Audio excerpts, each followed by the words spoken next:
now. Nimisha, she is from Adobe and she is the adoption manager for Adobe. And we have been primarily interacting with her to get this group created and organize this meeting. So we started this meeting as a first virtual session, but we do plan to have in-person connect as most of our group members are in Dallas, Irving region. We can plan for in-person connect in the next session or so. And Saurabh is the co-lead. He works for Ulta Beauty. He plays an architect role over there. And due to a conflict, he's not able to make it to the meeting. But we will be able to see him in the next sessions. All right. So, and at any time, if you have any questions or if you want to say something, you can interrupt and post your questions here. And let me introduce the group. So I think you got a gist of the group already. So this is the group primarily created for Adobe practitioners in Texas region. So we are trying to cover the broader region, Austin, Dallas, and all the professionals within the region. So that's why it is kind of a larger group we're trying to form. All right.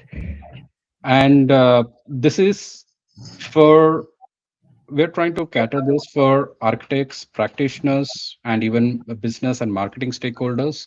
So there will be something to learn and take away from this group, be it on the technical deep dives or the use cases, especially some of the agentic AI enhancements that are happening on Adobe solutions and within AEP platforms.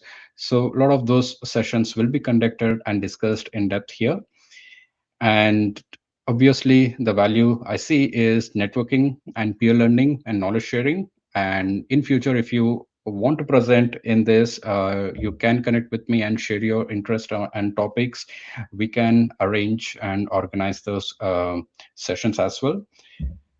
And yeah, I guess I've already spoken enough about the joining the group, so I'll skip that. So today's session, let me deep dive. So I'll be taking the first session, and the session is primarily about Adobe Destination SDK, which is part of AEP.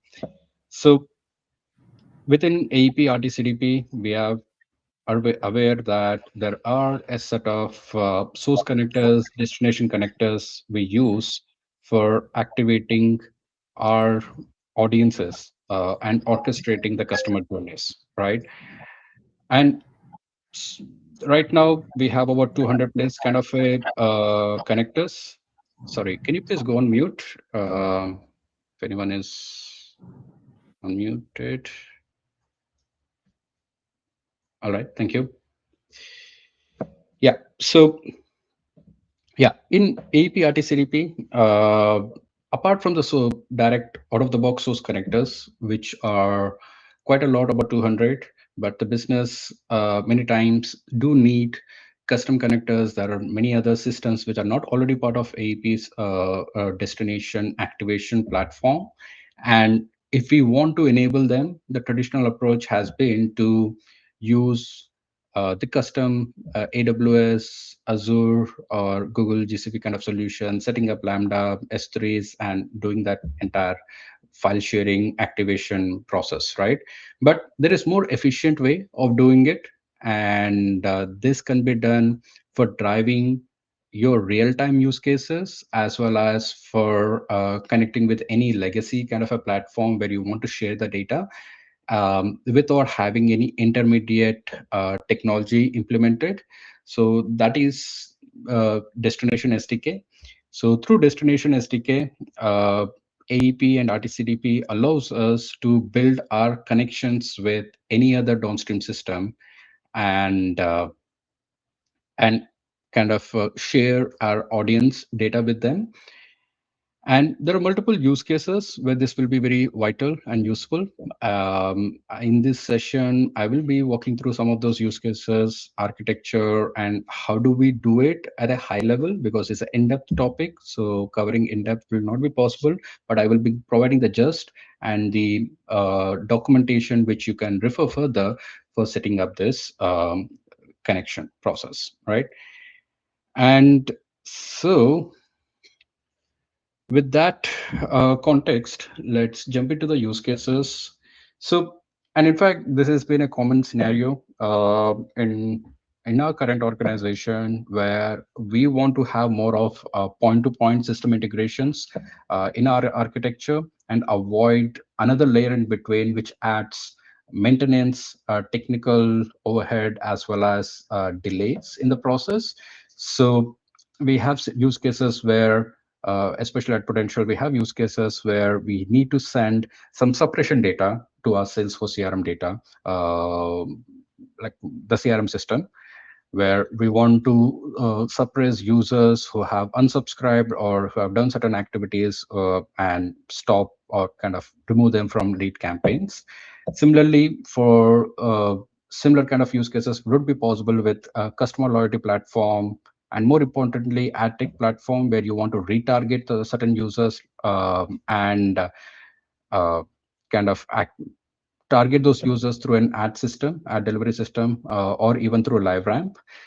And if you want to do even a AIML based audience driven segmentation, right? So typically, if there is a use case where you want to send a set of audience users and a set of mapping information of those users to your AIML platform in real time, as and when they come onto your website, and do some scoring on that and share that information to your target and personalization kind of a platform.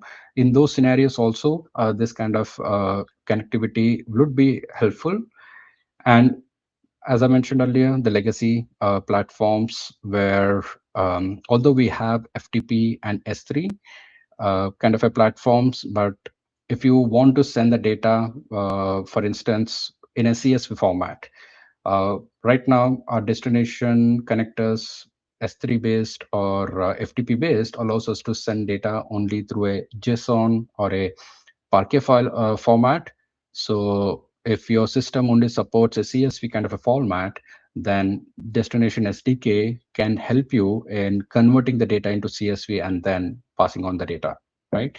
So there are multiple use cases, and the connector can be extended for the platforms that we are working with, right? The only key thing is every platform that we are interacting with, it should be supporting in HTTP and REST APIs. As long as it supports them, we will be able to connect and send the data to them, right? And as a value, I would say that it kind of allows more direct system integrations and avoids the intermediate layers and dependencies on another technical teams to share your data. And many times those intermediate layers also adds delay to your use cases. You can avoid those delays, and more importantly, you can apply governance. So all the dual policies that we have, role-based access control or attribute access control that we have, they can be extended onto the destination connections as well here, and improve the overall efficiency of the process. And it's going to be more agile, and as it's going to be more a streaming approach, so it's going to help us deliver the use case in a more agile manner, right? So getting into the integrities of where it stands overall in the kind of flow of AEP end-to-end architecture. So typically we start our data ingestion through one of these processes through SDKs, HTTP streaming APIs, or the batch data sources. So once we ingest that data with our XDM schemas, we run through the profiles and then the segmentation. Now, in segmentation, we have the streaming segmentation and the batch segmentation. And both of these are supported. So any segments that we build in streaming or batch, we will be able to qualify them and use for our destination connection, and use this for activating into any of the target endpoints, right? As we discussed, it can be any of your internal platforms, external API gateways or webhooks, CRM platforms or ACTEX platforms. So I'll take a pause here and want to understand if any of you have been using Destination SDK, and if you are kind of what are the kind of architecture approaches that you're following for sharing the data with your destination platforms. Anyone want to share anything?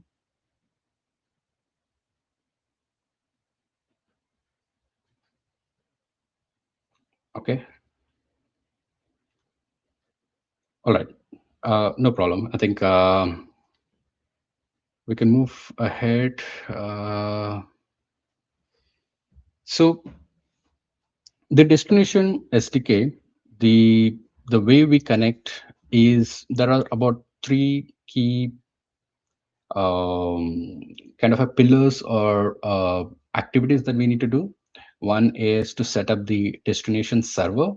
And this is not like setting up an external server. This is something we do through API itself of AEP. And uh, so through Postman, we should be able to set this up. And this allows us to define at like what is the template on that we want to use for sharing the data. So you want to send the data in a specific JSON format. What that JSON structure is going to be, you will be able to define that in the destination server. And then as a destination configuration, this is where you will set up additional configurations such as authentication. You will be able to define how AEP will be authenticating with a external system, and and kind of do the data sharing. And what are the additional metadata that we want to share along with this? And there are multiple concepts such as aggregations, how you want to aggregate based on a single ID or multiple IDs, like you want to aggregate based on a segment, or you want to aggregate based on a specific identity like ECID or a CRM ID kind of things.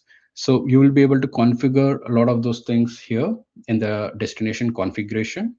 And then finally, the audience templates, which is optional. Some of the systems, for instance, for Marketo, when we had to connect with Marketo, we had to first create a static list and then assign users into that static list. So it's not just about sharing the users information to the downstream system, but also be able to create a segment in the downstream system through an API, right? So if that is also a requirement, then you use audience templates. Otherwise, this is not kind of a mandatory in this process.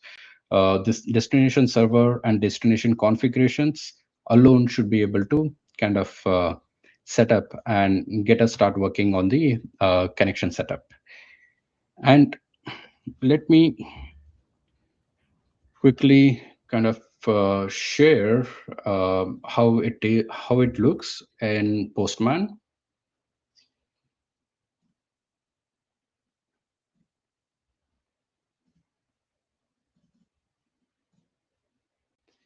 Okay, so destinations, yeah, this is where the destination authoring works. So the destination servers that I was mentioning, you can set up the destination servers right here, and you will be able to see um, what kind of a template that you're going to use for a particular connection. You can define a script and structure the data in that. And we use People as a template scripting language. And yeah, and you can also define to which endpoint the data will be sent in this process. And the destination configuration, this is a layer on top of this a server where you will be able to define how are you going to authenticate, how you're going to dynamically pass the client ID secrets, related information, and what are the different additional parameters that you want to pass to connect as well as to validate the connection. And there are a bunch of lot of this information, like what identities you're going to use, what are allowed, and how the segments should be defined, and aggregation policies, like I mentioned earlier. And the reason that we need to do this is it helps in, let me switch back.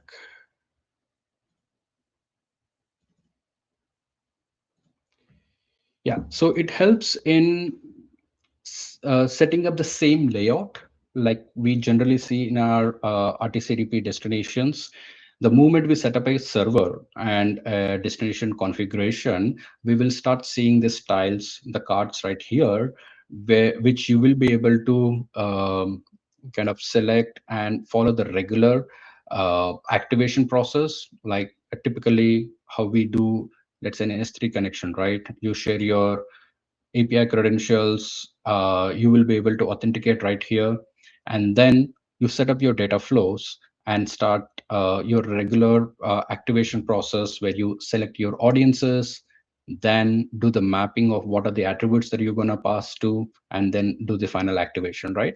So the very familiar UI, you will be able to activate this UI and custom configure all this UI just by using the destination server and configuration settings. So, and overall, this um, fits well with the Adobe's out-of-the-box security policies that we have. So we will be able to enforce the consent labels that we have, the consent schemas that we ingest.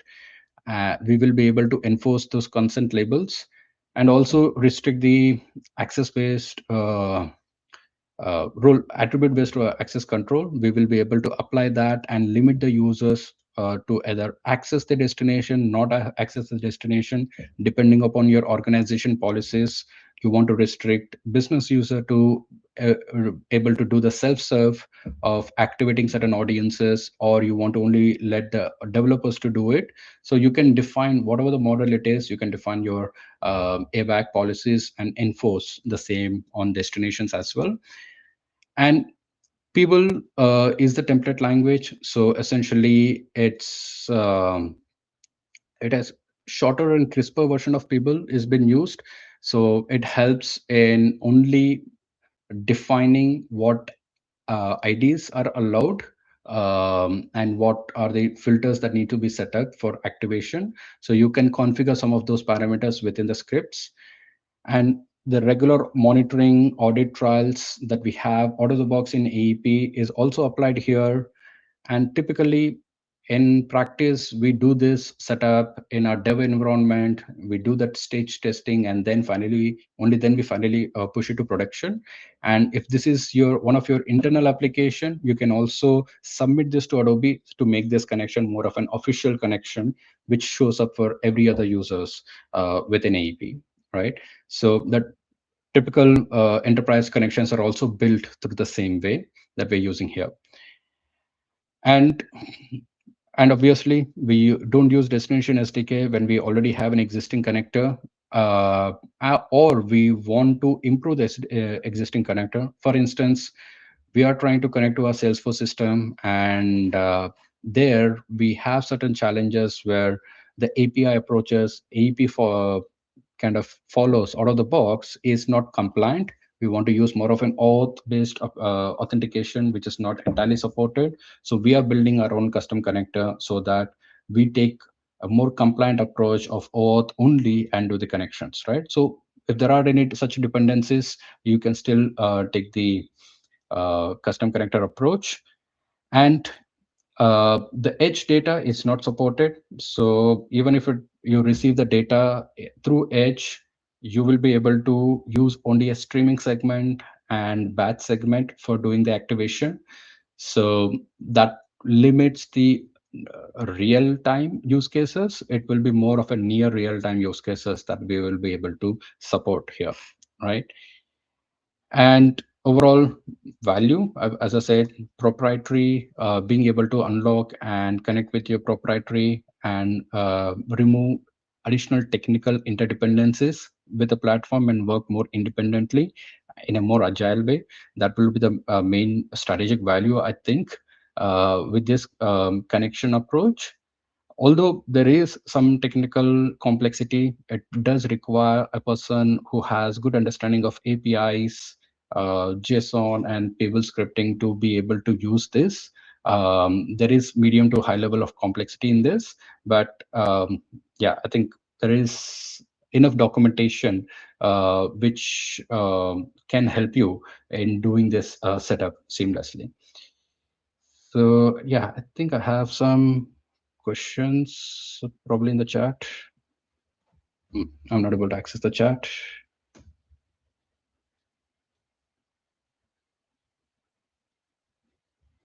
Okay, all right. All right. So that was the key content I wanted to share for the session. And we have more time. And if you want to share anything from your side, any interest areas or topics that you will be uh, interested for us to connect and discuss in the next session, we can plan for it. And we will also see who will be the right resource from Adobe who can come in and speak about those topics as well.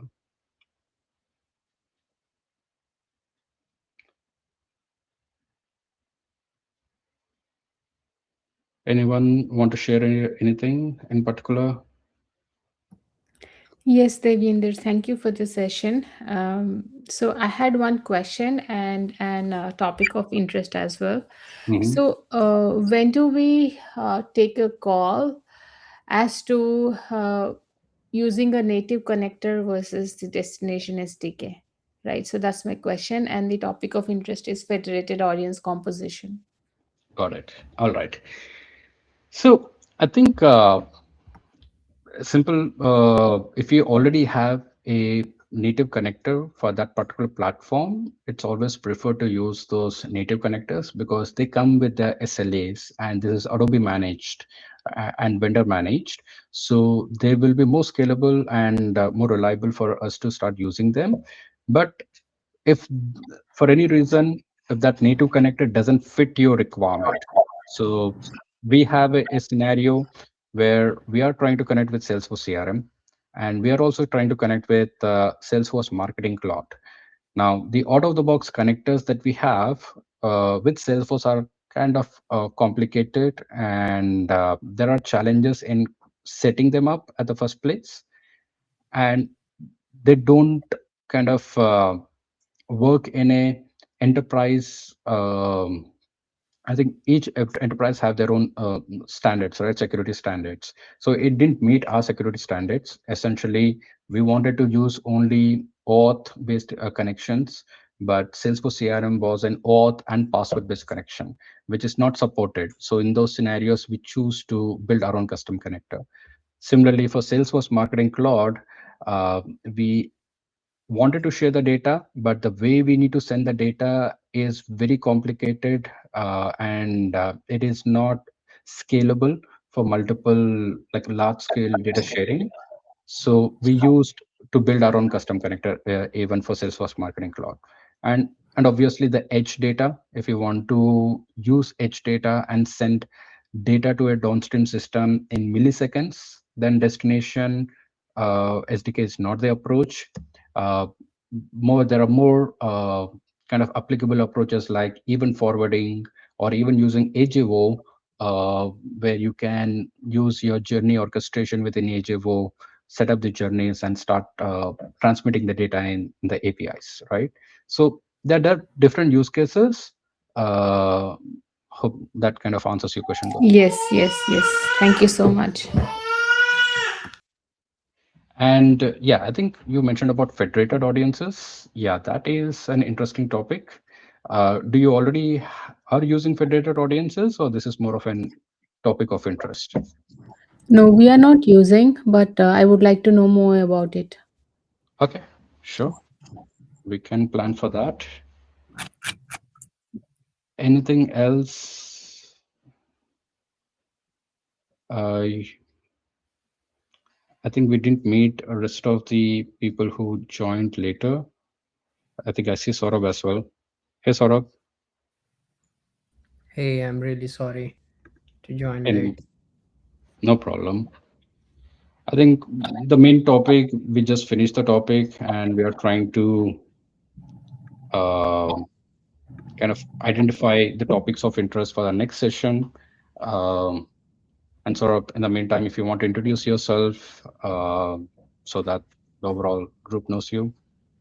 Hey, thank you so much. I hope the session was helpful for the overall team. I had a conflict where